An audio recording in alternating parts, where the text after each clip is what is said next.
오늘은 어제에 이어서 시편 18편의 두 번째 부분인 19절부터 30절까지의 내용을 살펴보도록 하겠습니다. 어제 말씀드린 것처럼 시편 18편은 다윗이 자신을 구원해 주신 하나님의 은혜를 기억하며 감사를 노래하는 감사시입니다. 어제 살펴본 18편 1절부터 18절에서는 다윗이 자신이 위기에 처했을 때 자신을 돕고 구원하신 하나님의 역사를 묘사하며 찬양했습니다. 하나님은 그가 간구할 때 먼저 그의 기도를 들으셨고, 그리고 그 기도에 응답해 주셨죠. 응답에 대한 반응으로 이 땅에 임재하셨고, 그리고 다윗의 대적들을 초자연적인 역사로 심판하셨습니다. 다윗은 그 하나님이 자신의 힘이 되신 여호와라 고백하고 그분께 사랑한다 노래했었습니다. 오늘 우리가 살펴볼 본문은 하나님께서 왜 다윗의 기도를 들으시고 그에게 응답해 주셨는지에 관한 이유를 노래한 내용을 다룹니다. 우리 19절 말씀 보겠습니다. 나를 넓은 곳으로 인도하시고 나를 기뻐하심으로 나를 구원하셨도다. 먼저 다윗은 하나님께서 자신을 넓은 곳으로 인도하셨다고 고백합니다. 혹시 기억하시나요? 고난이라는 단어는 히브리어로 좁은 장소라는 단어에서 파생했습니다. 좁디 좁은 곳, 나를 옥죄고 누르고 압박하는 그 좁은 곳이 바로 고난이라는 의미가 있었죠.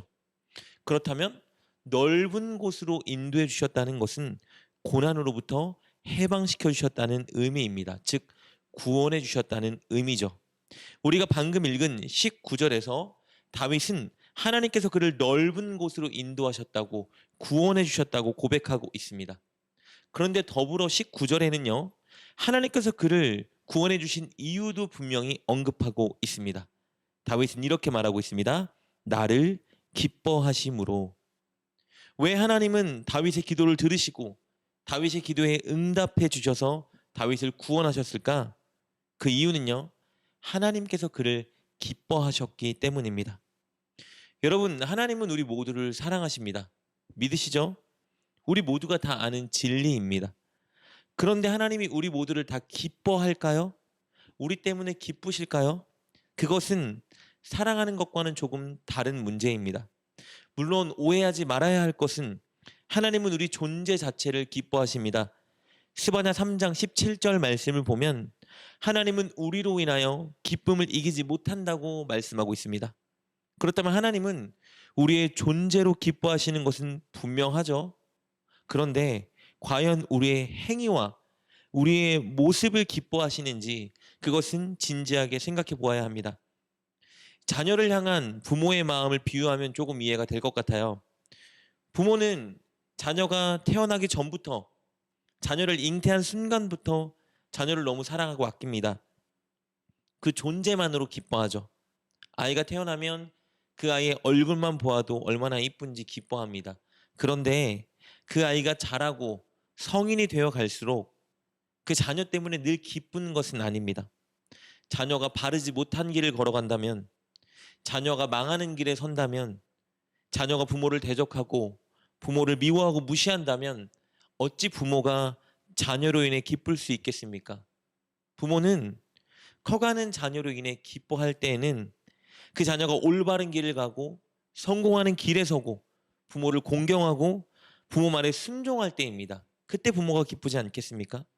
하나님도 마찬가지입니다. 우리가 하나님을 대적하거나 무시할 때, 우리 마음대로 선택하고 우리 마음대로 행동하며 죄를 지을 때 하나님은 결코 기뻐하지 않으십니다. 우리가 잘못된 길, 멸망의 길을 걸어가는데 어찌 하나님이 기뻐할 수 있겠습니까? 반대로 우리가 하나님을 경외하고 사랑하고 하나님 말씀에 순종할 때 하나님은 우리를 기뻐하십니다. 왜냐하면 그 길이 잘 되는 길이고 성공하는 길이기 때문이죠. 다윗은 오늘 본문에서 분명히 고백하고 있습니다.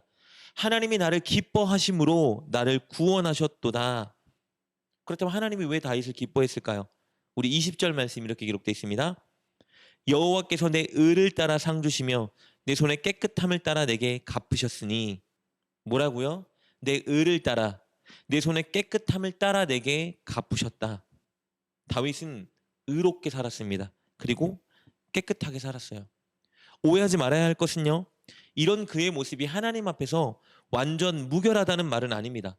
그가 전혀 흠이 없고 죄가 없는 온전한 사람이란 말은 더더욱 아니에요. 그러나 이 말은 그가 하나님 앞에서 하나님이 원하시는 선택을 하기 위해 노력했고 하나님 말씀에 순종하기 위해 노력했다는 그의 태도와 자세를 말하고 있는 것입니다. 이렇게 노력하는 그를 하나님이 기뻐하신 거예요. 우리 21절부터 23절까지 그 태도와 자세를 말해줍니다. 살펴보겠습니다.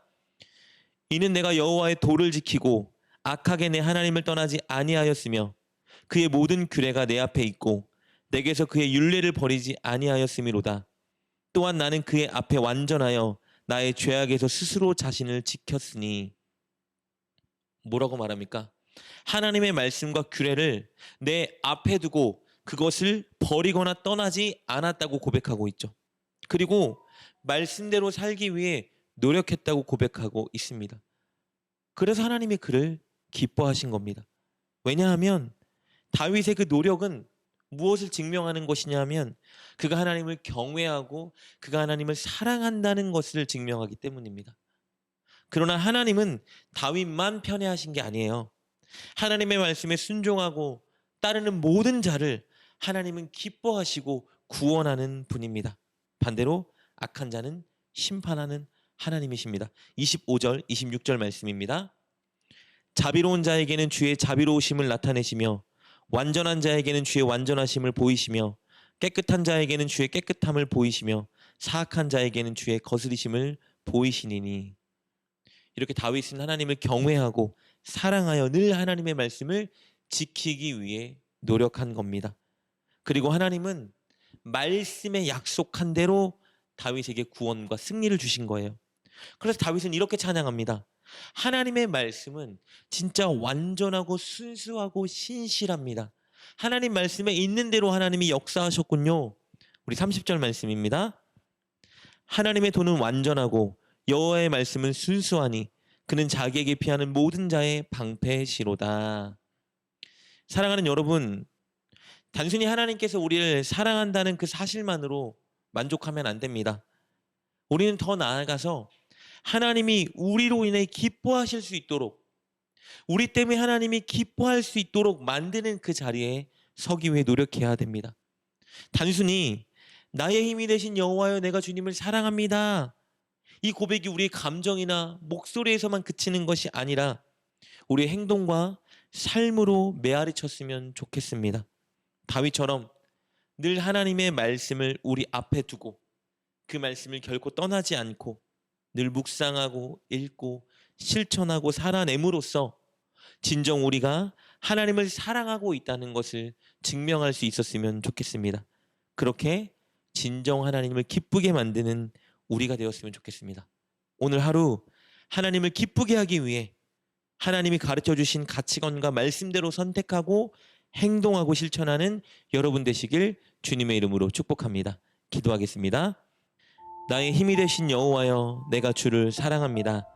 그러나 이 사랑의 고백이 우리의 감정과 목소리로 끝나지 않고 행동과 삶으로 메아리치게 하여 주옵소서. 그것을 위해 하나님의 말씀을 늘 우리 앞에 두고 말씀을 읽고 묵상하며 말씀이 가르쳐주는 대로 선택하고 행동하게 하여 주옵소서. 예수님의 이름으로 기도드립니다. 아멘. 오늘 말씀을 통해 깨닫고 결단한 것은 무엇입니까? 그것을 붙들고 하나님께 기도합시다. 그리고 그렇게 실천하며 하루를 살아가는 여러분 되시길 주님의 이름으로 축복합니다.